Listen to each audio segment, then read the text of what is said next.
Okay, so let us begin. On behalf of Temple Emmanuel, I am Terry Swartz Russell, the Director of Family and Adult Education. And we've been doing a project called the Death Cafe Initiative, which has been led by Arza Goldstein and Sid Josephi and Rick Thau for close to 2 years. We even survived almost over a year on Zoom. And we're thrilled tonight to welcome the Community Chevra Kadisha of Greater Boston with Barbara Neustadt and Emily Fishman. So I'm going to just turn it over to them. We're going to explore the world of Tahara tonight and the possibility of being a person who's part of the Chevra Kadisha that does this. So go ahead. Thank you.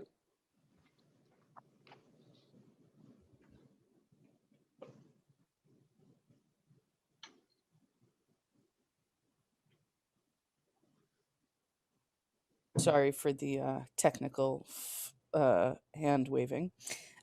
So our agenda for the next hour or so will be Barbara and I will introduce ourselves very briefly. We're going to do a little bit of writing and reflection about our own values for post-death. Then we're going to go into some of the nitty-gritty of what Tahara actually is and looks like, talk about the choices that people make to take part in Tahara, to be a member of the Chevra Kadisha. And if any of this vocabulary is unfamiliar, that's fine. It's great. We're going to be going into the definitions. Then we'll talk about why people choose for Tahara to be done for themselves and their family members. We'll do a little bit more writing and reflection and then have a discussion. So if you don't have a pencil and paper or a document that you have open that you can type in, whichever is your favorite way to sort of think on paper or on screen these days, you should go get it now. While Barbara and I do our introductions, because of course the writing that we'll do is much more interesting than me and Barbara's introductions. And it's very brief writing. It's not like paragraphs.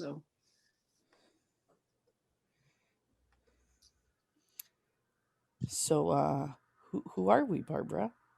Well, first of all, I want to welcome everyone, and I'm happy that people are interested in learning more about Tahara. The Community Chevra Kadisha of Greater Boston has been around since 2013, and it was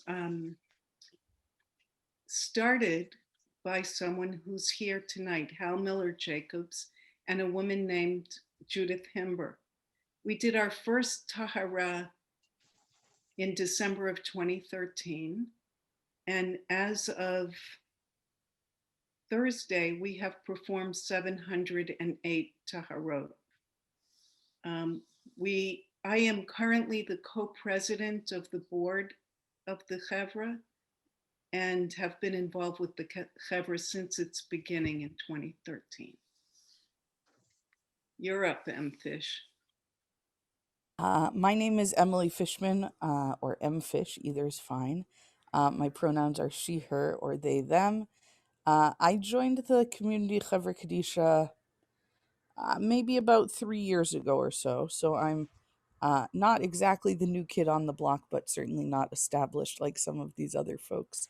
And I am thinking about education on the board of the Community Chevra Kadisha. So that's sort of my role there. And in the rest of my life, I'm a speech language therapist in early childhood education.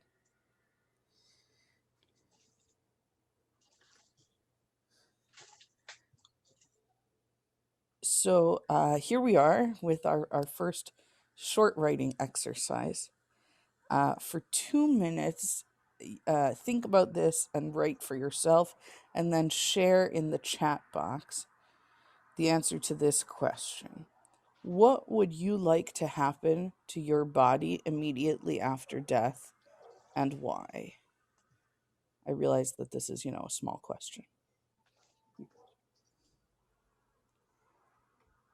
So we'll take 2 minutes.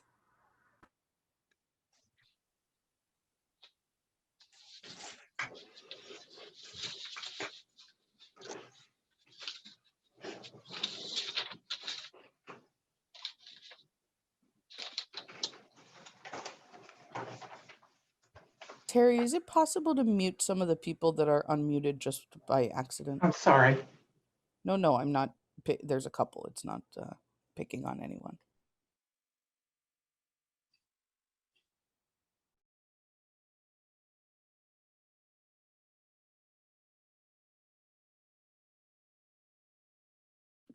And if you'd like to write just a little bit of your answer in the chat box, feel free to do that.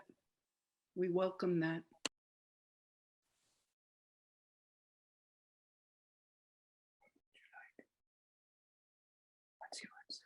The immediately after is immediate.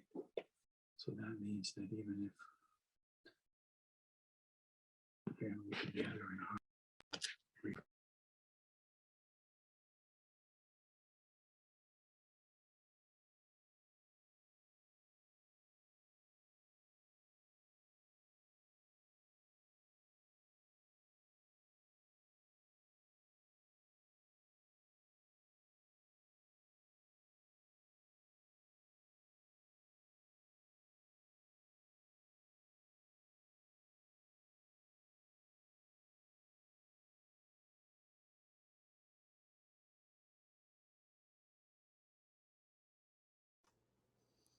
All right. Barbara, you want to do a little reading out? You're muted, though, because I muted everyone. There are 2 comments so far. I want my family to be able to spend some time with my body in quiet before the funeral home takes me. And the other comment is to be handled gently and lovingly. And if anyone else has something they would like to share, okay, here's another comment.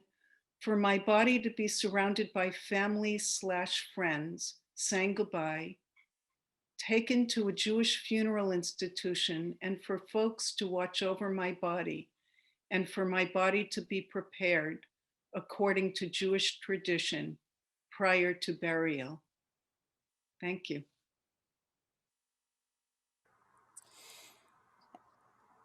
Oh, there's one more.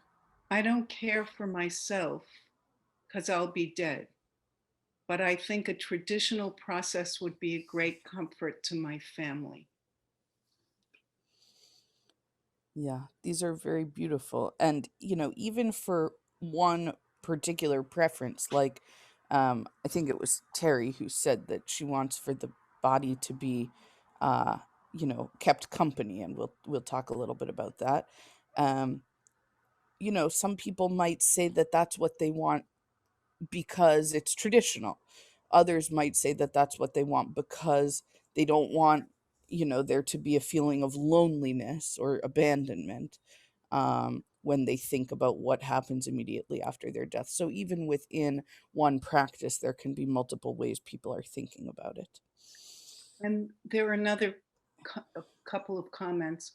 I'd like to be buried as soon as possible according to rabbinic law, because this would be my last act as an observant Jew. And then someone else wrote, I like what Terry said.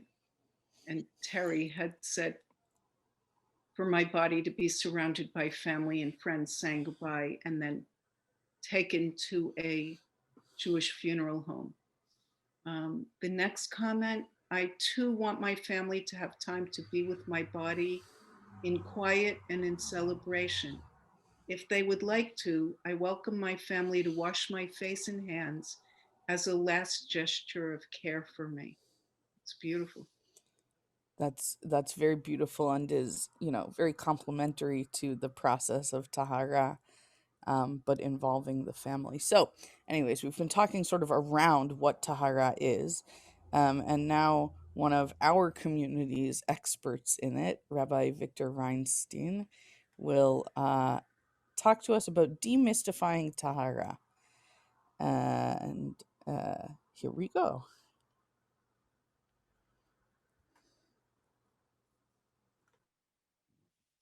In the forming of the community Chevra Kadisha, one of our hopes was to demystify what Tahara is, and to make it accessible to all, both to receive Tahara and to participate in the work of doing Tahara.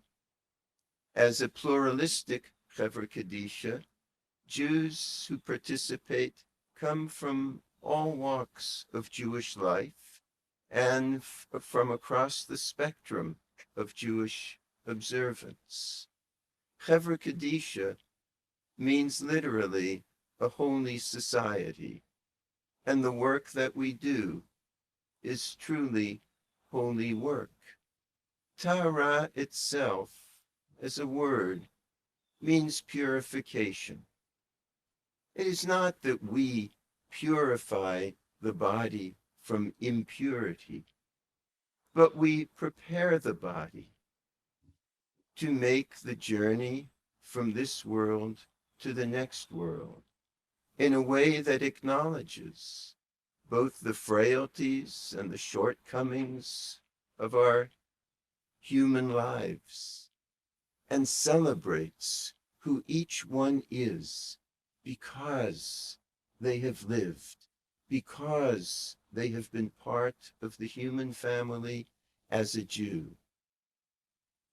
When there is a death, the Chevra Kadisha gathers, and when someone has chosen to have Tahara for a loved one, then traditional practices are followed. The Chevra Kadisha in gathering meets first among ourselves, and we talk about what we're going to do. We prepare ourselves emotionally and practically, assigning tasks upstairs in the funeral home. We talk about the person, whatever information has been gathered. We share that. We share the person's name, their English name and their Hebrew name. Always approaching each person as someone with unique identity. They are not simply a body. The body is a sacred vessel. We make our way to the Tahara Room, which is very sacred space set aside for this work. The body is covered by a sheet entirely. On a table, we observe great modesty and protect the modesty of the individual throughout our work, uncovering only that part of their body as we wash, as we care for it. We say prayers at the beginning and throughout, traditional prayers that begin by asking of the dead their forgiveness for any shortcomings, for any oversights that we may show, for any unintentional act of disrespect. We take great care to practice kavod hamit, honoring of the dead. And indeed, as we work with each other, we learn from the dead that if we honor the dead, surely we must learn to honor the living with equal love. As we ask forgiveness of the dead for ourselves, so we ask of the Holy One to forgive the dead for any of their human shortcomings in the living of their lives. We ask God to give us strength, to help us be true in our commitment and intention as we do this work. As we begin, verses from the Song of Songs are quietly chanted. Song of Songs celebrates the beauty of the body. At that time, the body may not be beautiful, but it is the miracle of the body which is its truest beauty. Across all of our human differences and ways, we celebrate who this individual has been.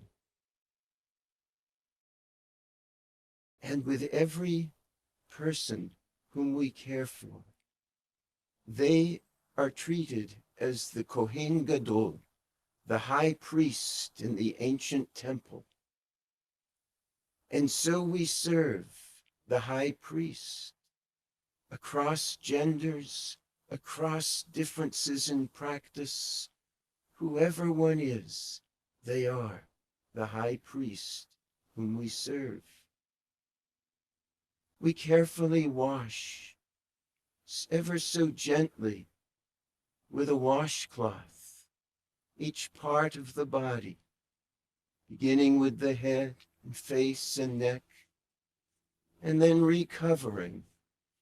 And then we wash down the right side, beginning with the arm and hand, the chest, the torso, and down the leg, recovering each part as we've done it.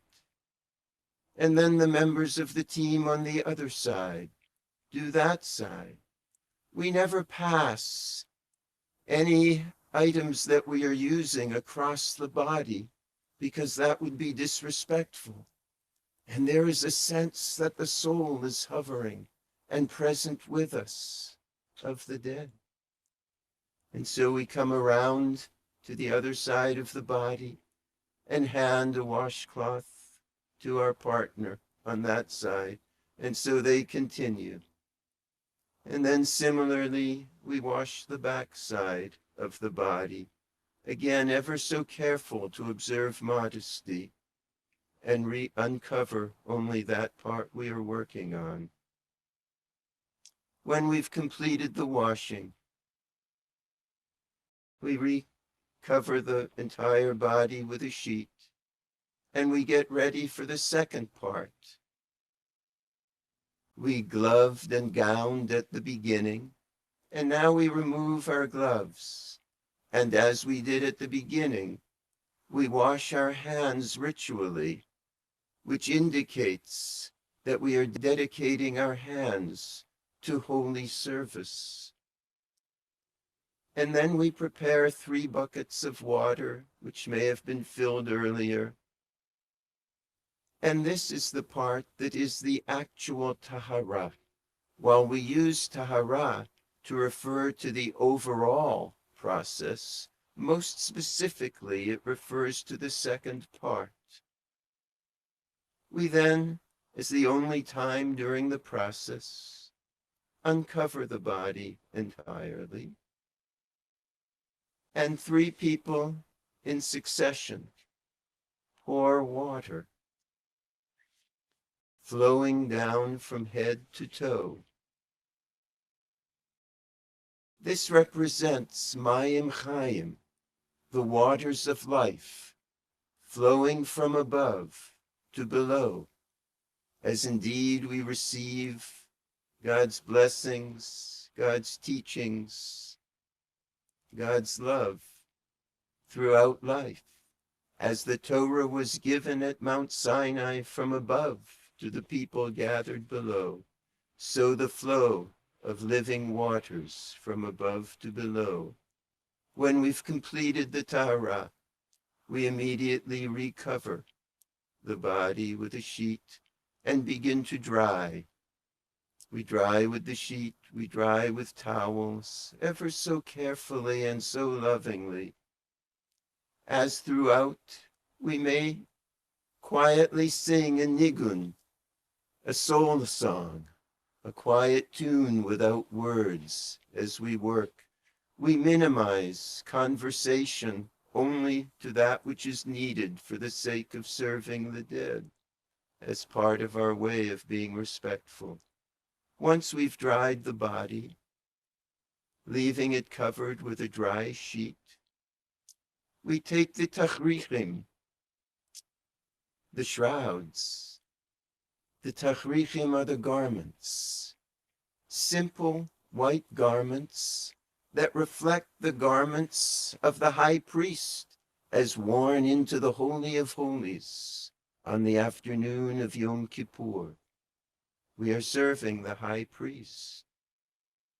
Before we place each garment, we recite a verse from the book of Leviticus that describes the clothing of the high priest.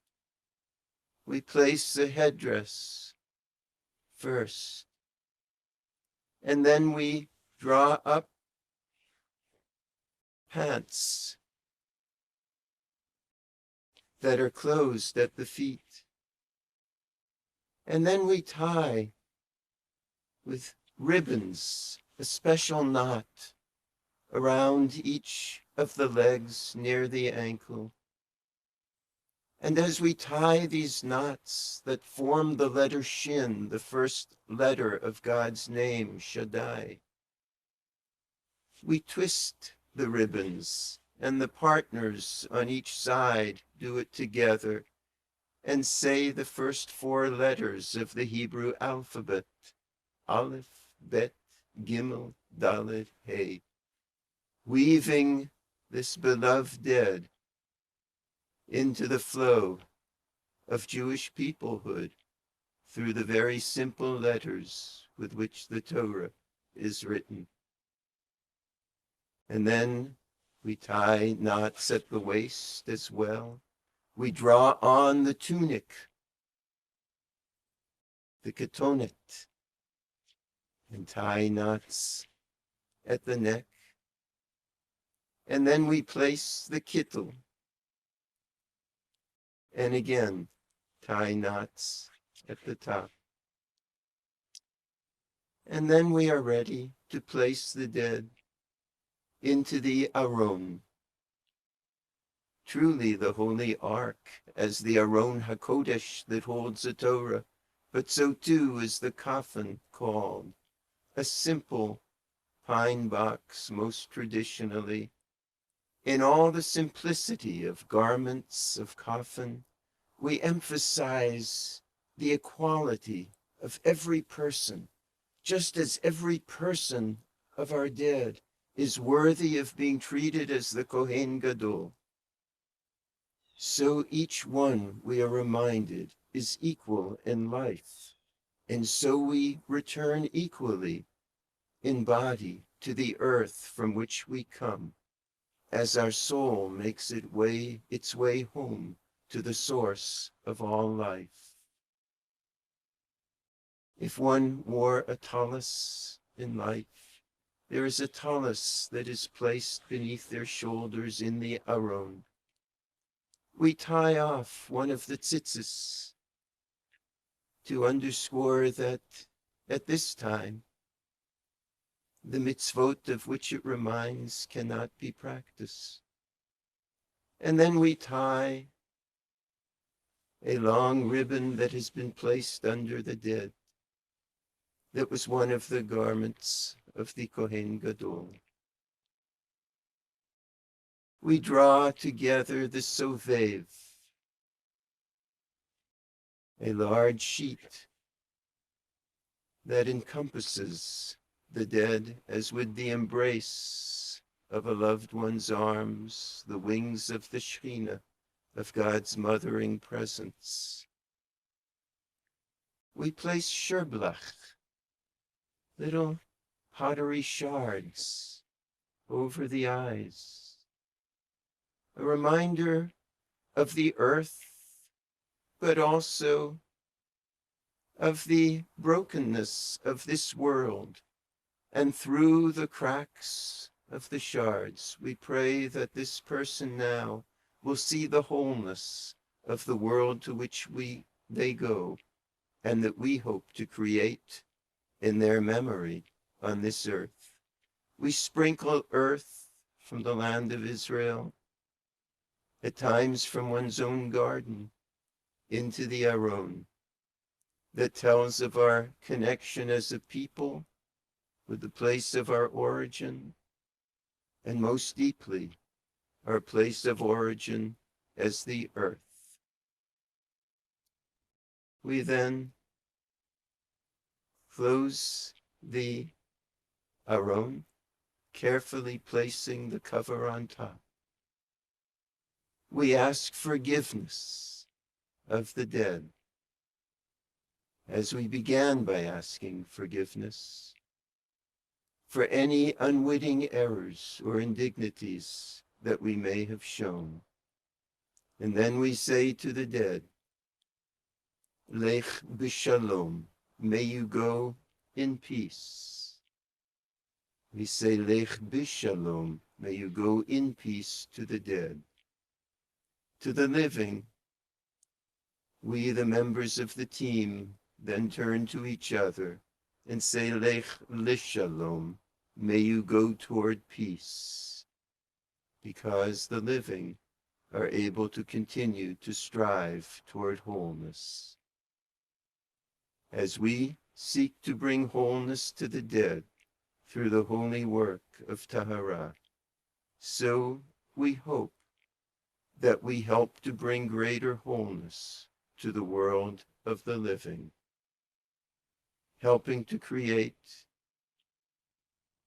through our affirming of the cycle of life, a sense of continuity from person to person, generation to generation, world to world. Lech l'shalom, may we all go toward peace.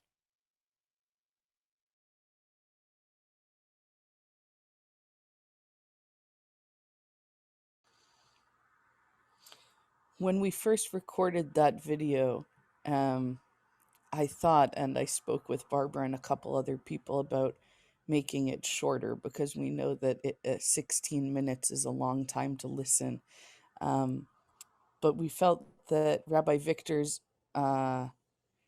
explanation was just so beautiful and comprehensive, and particularly given that one of the things we're trying to do here really is to demystify, to sort of open up the black box that people, that there's just a total curtain drawn over the process.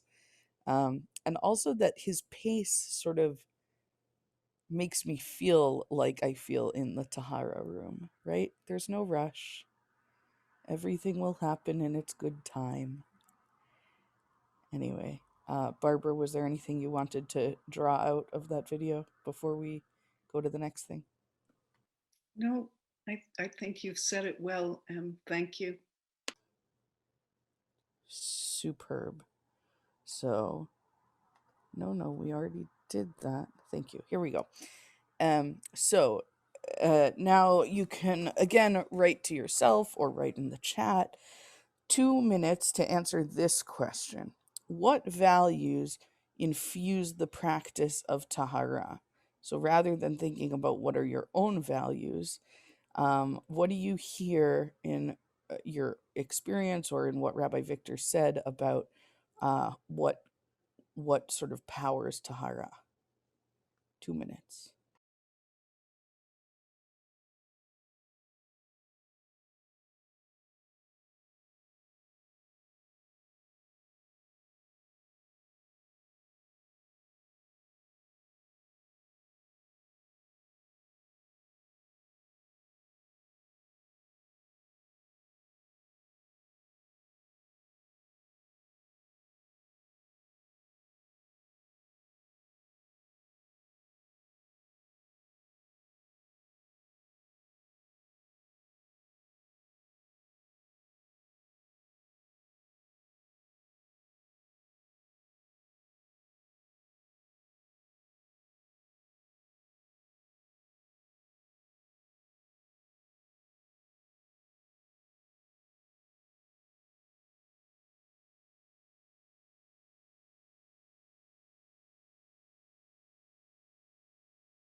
All right, chat monitor.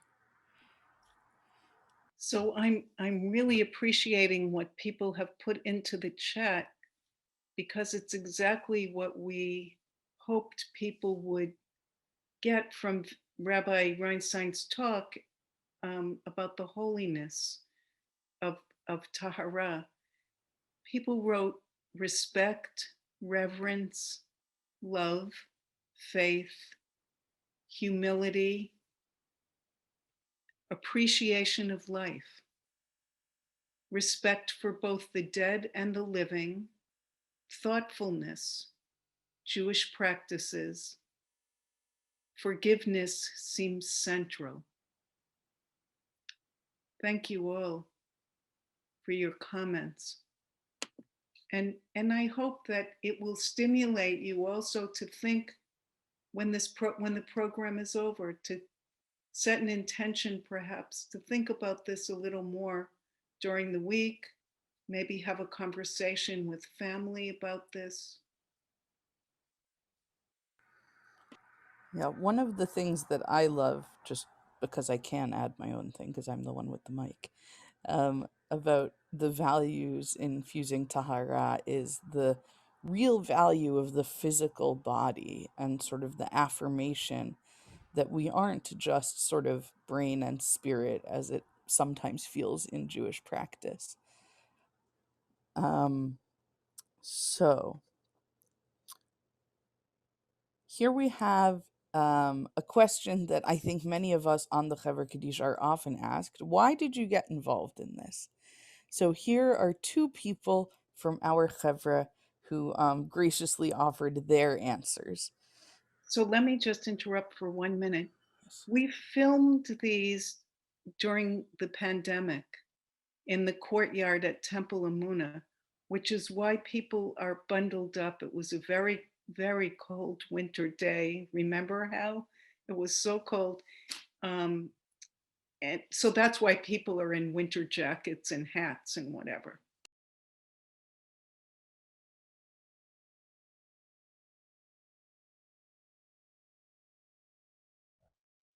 I joined the Chevra because 12 years ago, when my mother passed away, I was unexpectedly and suddenly confronted with a concept that I'd never heard of before. And I'd been wondering since then, what is it and how do I deal with that?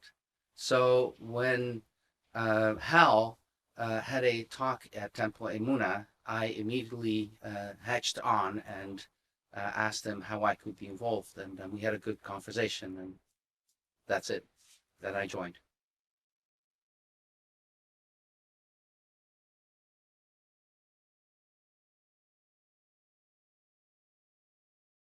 So I first learned about the Chevra from a friend who was a member of her Chevra in another city.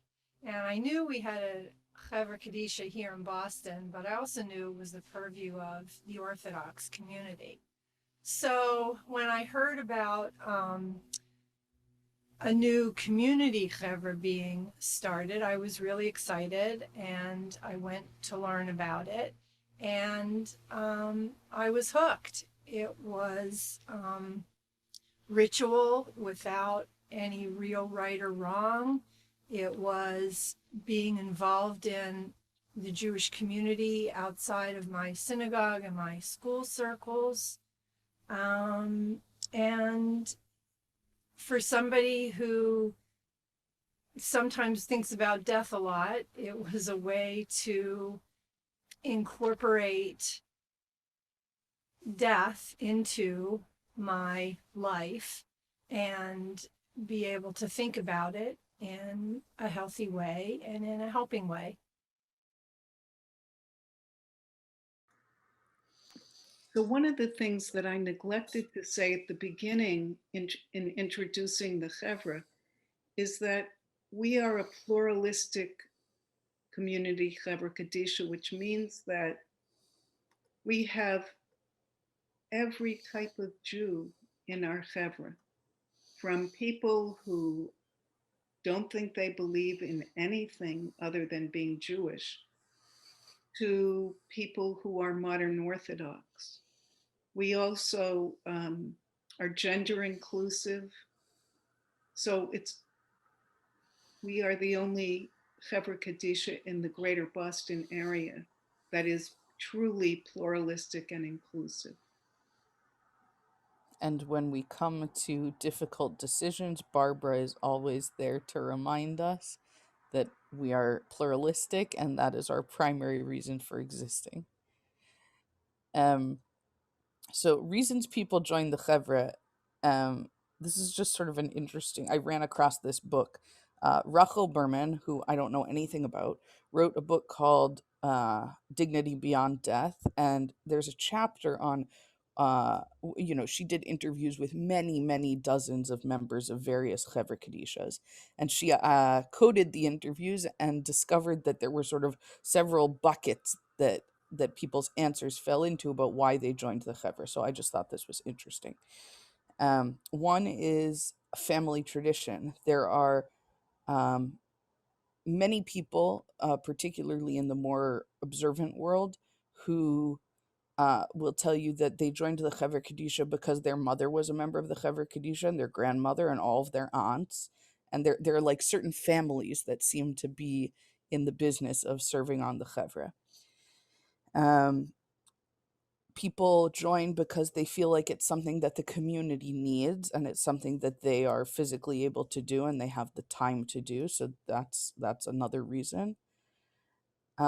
Many people join after a personal loss, which was one of the things that Rudy said, right? After sort of having a close encounter with death, they realized that there was stuff they didn't know, or they realized that knowing that their person was cared for so lovingly was a great comfort, and they want to sort of be able to pass that forward. Another reason is a professional connection. There are many people who join the Chevra Kadisha who are nurses or doulas or doctors or physical therapists who can help with some of the, they have a familiarity with bodies and with some of the medical devices that people come in with. And they are happy to bring their professional experience to bear on this particular ritual. So we're moving on to a related but different question now. Why would people choose Tahara for themselves and their loved ones? And so we're again interviewing members of our chevra about why they would choose Tahara.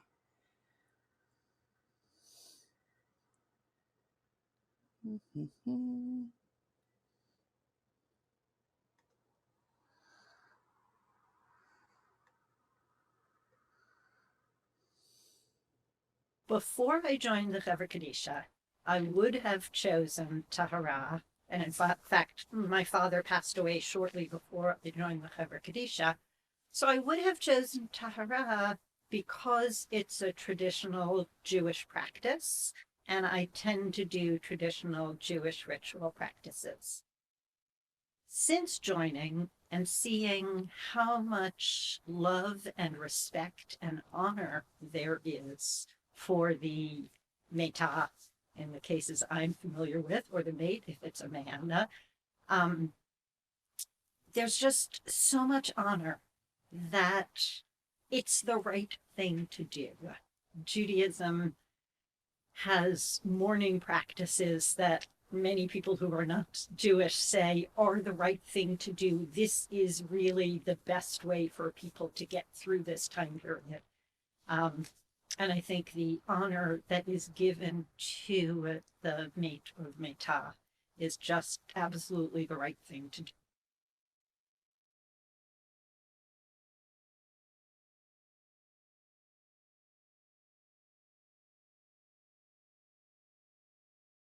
I chose Tahara for my husband, and I would choose it again for myself or for a loved one because it helps. I know it helps the bereaved. Maybe it helps the person who has died. Maybe it helps the soul. For me, when my husband died, I had been intimately involved in caring for him through a long illness, and then he was gone. And it comforted me to think that the next hands and the last hands that would touch him would be loving hands, respectful hands, and that they would approach him with ritual and with reverence and with care. And I still feel that way, Victor.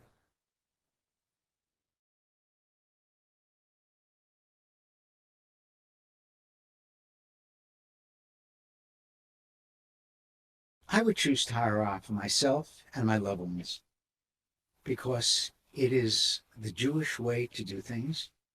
It is the Menschlichkeit way to do things too.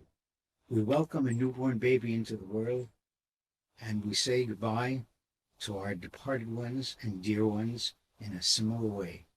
We take care of them.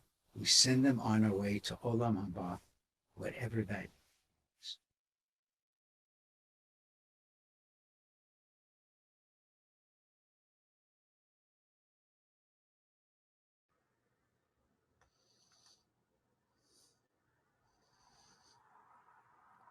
Barbara, you have any words of wrap up or summary for that piece, or should we?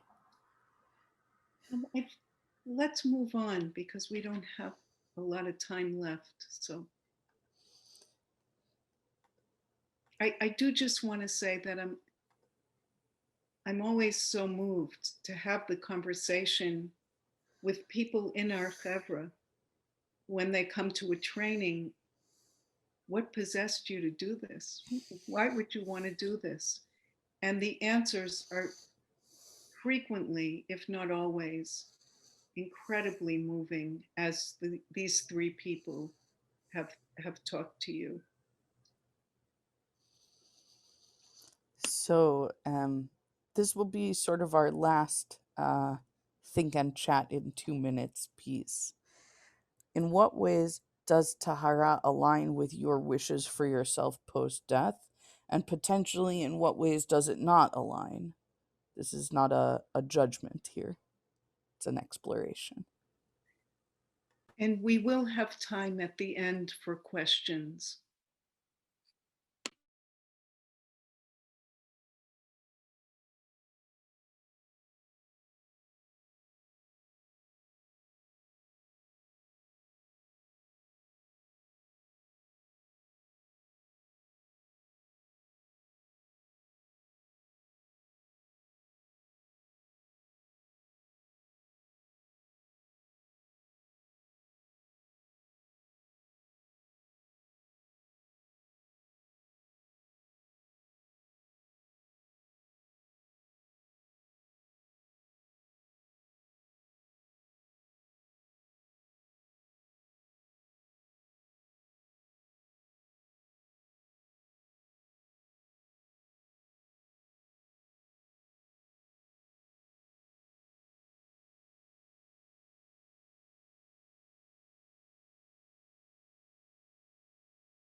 So I want to share what people have written. It's a beautiful process. And indeed, it really is a beautiful process. It's really important to me that no matter how I die, the last thing that happens to my body isn't strictly a medical procedure. Knowing that loving women will be caring for my body after death is quite comforting. It treats the departed soul with love and honor. And that is indeed true. our motto, or the motto of Chevra Kadisha, is Chesed Shalamet. It's the true giving of yourself, because you get nothing in return from the Metim. Actually, we get quite a lot. We get quite a lot as a team, and as we prepare the body, we are supporting each other. There are 4 or 5 of us on each team, and being together and doing this together becomes quite spiritual. To die as a Jew, I have lived as a Jew. To follow the traditional ritual practice that has stood us in such good stead as a people. To give my family the assurance that my body has been treated with utter respect. To know that this is what will happen to me. That's beautiful. Thank you. Thank you all for your comments, and your thoughtful, very, very thoughtful comments. Thank you. So I think we would like to open this up now for your live comments. Just as a note, I think there are few enough of us that if you just type in the chat that you want to talk, we'll be able to call on people in order. Yeah. I don't think we have to bother with finding the raise hand function. And I'm really hoping that questions will come up about everything from, questions about the practice itself to what does it feel like in the room, or anything. If we don't want to answer, we won't answer, so ask away.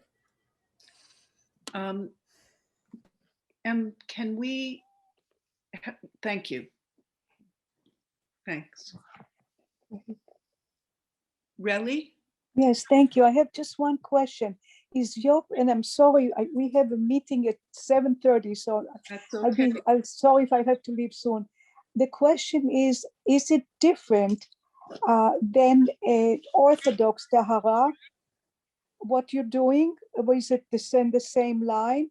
And do you also shave the hair as well? Because this is, do you do any shaving of hair as you do the Tahara process, or is it just cleaning with water?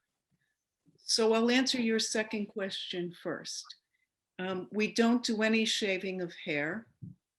The washing is done with just warm water.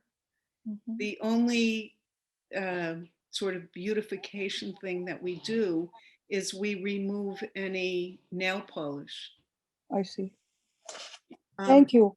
And in terms of the Orthodox Chevra, I've not been with them, so I don't know.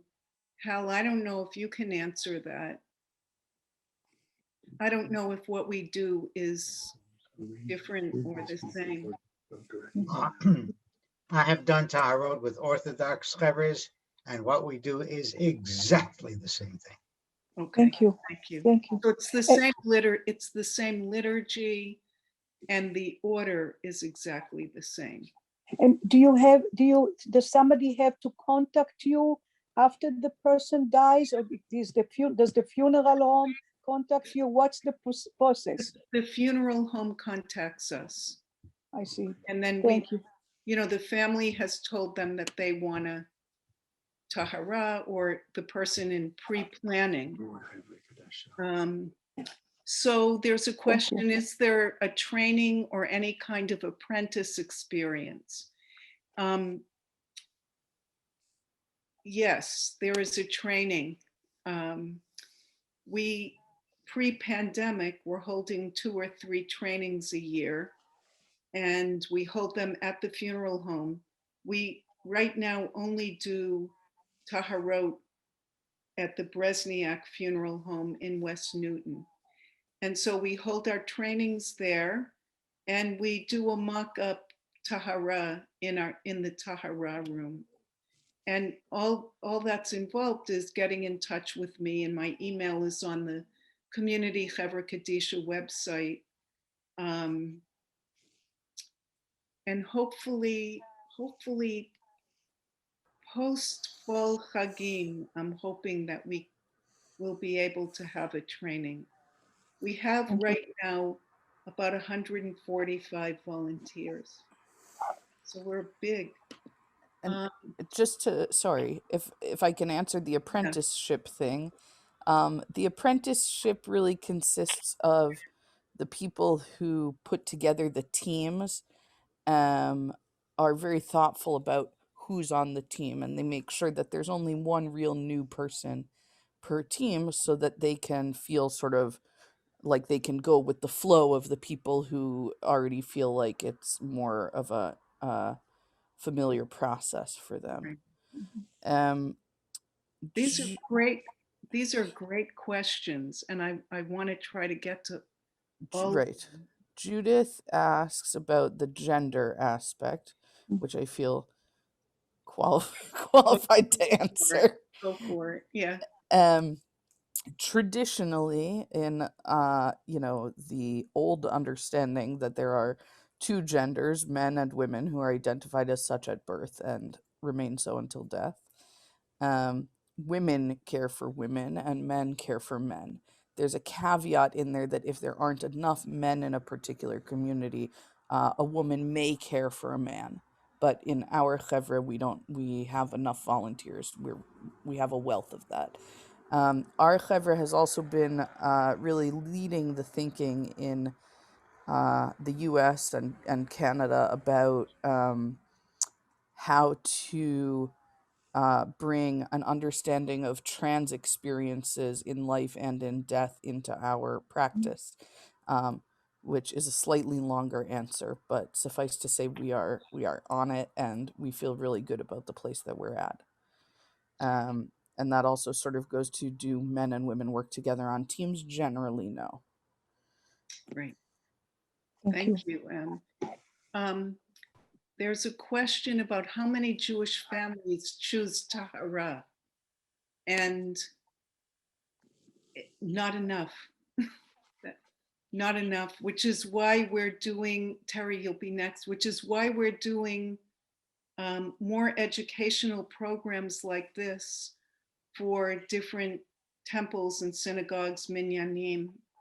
The, People don't know what Tahara is, or they think that it's only for the Orthodox.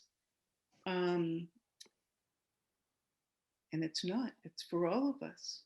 Terry, you have a question? It's more of a comment. I did this pre-planning for my mom when she was ill, and met with the funeral parlor guy and went over all the papers and all that stuff, and they never mentioned Tahara. They asked if I wanted shmira, sitting with the body. They asked what kind of coffin I wanted. They told me all that stuff.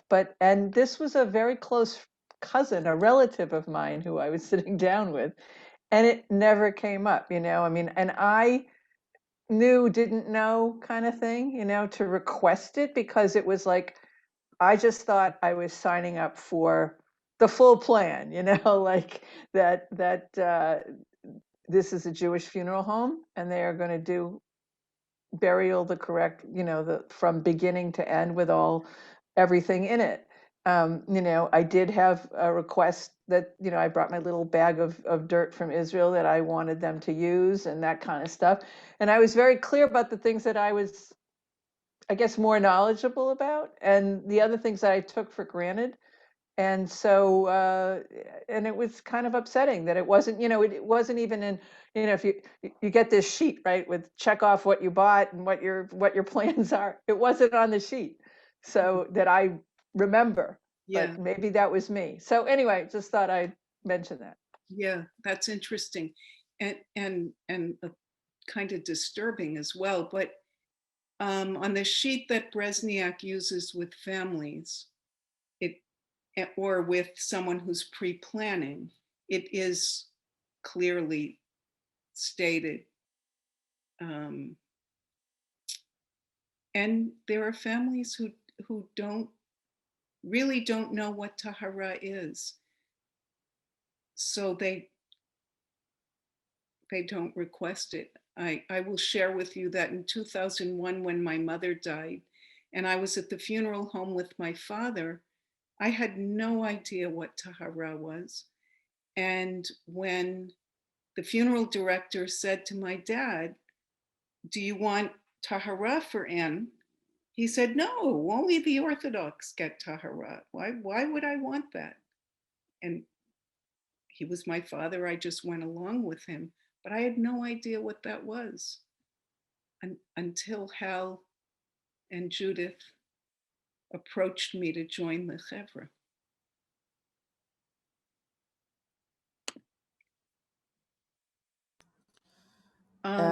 So and Levine's has a chevra that they work with. So I don't. The funeral directors themselves aren't involved in Tahara, but that's who would have done a Tahara if someone was Yeah, buried chances are it from happened, Levine. but I was not in a place to say, have you No, of done this course, yet? of course. Yeah.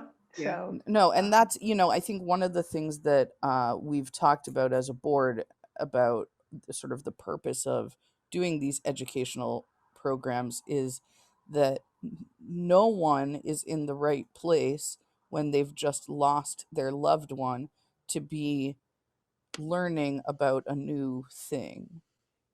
Right? Like you say to someone like, even in the pre-planning, do you, nobody's ready for that. right, but do you want such and such thing done for your person? And the answer is usually like, I just can't, right? And so that's why we're trying to get out to the community more. I want to answer the Shmira question, and then we'll wrap up. We don't organize our volunteers for Shmira. Bresniak has a shomer that they have hired, who is in the funeral home acting as the shomer. But as of right now, we don't have the capability to organize that.